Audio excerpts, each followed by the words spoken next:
You want to be among those who are still standing. The principles of war are taught in military academies all over the world. In most ways, spiritual warfare is no different than physical warfare. Every soldier who expects not only to survive but win must understand and employ these principles in his own daily battles against the powers of this dark world and against the spiritual forces of evil in the heavenly realms. That's what this book is about, understanding the principles of war for the career soldier, the true status of every believer. Back to Vietnam. The buses that tired GI pointed us toward weren't exactly Gray Line tour coaches. They were brutish, olive-drab hulks. Their windows were covered with some kind of steel mesh to deflect any objects, such as grenades, for example, thrown in our direction.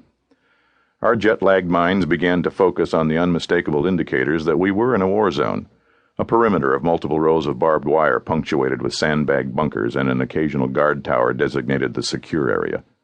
Metal symbols marked off the minefields. Buildings were surrounded by waist-high walls of sandbags. And then it happened. Just as we shuffled off the buses, sirens went off as though on cue. People around us began moving toward the bunkers. Somewhat witless and wondering if this were just some kind of orientation drill, we fell in with the trotting hordes, yellow-orange dust filling our noses. Once in the bunkers, we got the scoop from those who knew. We were about to taste our first incoming. It turned out to be a couple of 122mm rockets fired harmlessly into the compound by the VCNVA. The missiles didn't hit a target of any consequence and seemed more intended to disrupt and harass than do any actual damage. But if anyone had doubted that GI's initial greeting, no one did now. This really was a war zone. Do you believe? But wait just a minute. You really don't believe it, do you? You think all this battle talk is just some fired-up ex-soldier running off at the word processor. And that precisely illustrates the danger. The problem for many Christians is that they have no concept that they're actually living in a war zone. Like newbie GIs in a foggy, sleep-deprived daze, many Christians trudge half-numb through this life, oblivious to the perils around them. The war zone indicators are all there, but we act like it couldn't possibly be real. All too often, Christians become casualties, shot to pieces in a war they didn't take seriously. I'm reminded of the Garth Brooks song that says, "Can't help but think about the ones the world pulled down." Some of their names and faces flash across my mind even now. Men I studied with in seminary. Men I served with here at Good Shepherd Community Church. Good men who loved God.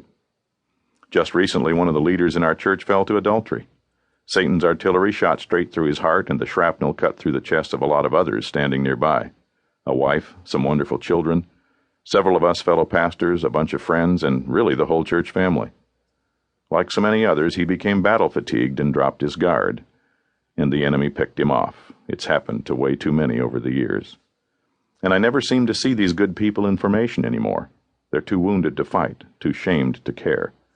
I suspect that in the night watches they lay in their own shadows, moaning deeply. The enemy knows how to slip past our perimeters, doesn't he? Somehow the dark side seems to know just where our buttons are and how to push them. It may be something as small as flying off the handle at some guy tailgating us, or as profound as falling off the marriage bed into the arms of another. But whether it's small arms or heavy artillery, it's all destructive. Just the other day I was driving home on Interstate 84 after 4 wonderful days of vacation. All of a sudden into my world of peace and comfort came a little red car. He must have been doing over 80. I was in the passing lane, just moving by the vehicle to my right. That little red bomb roared up to within what seemed to be a foot of my rear bumper and stayed there.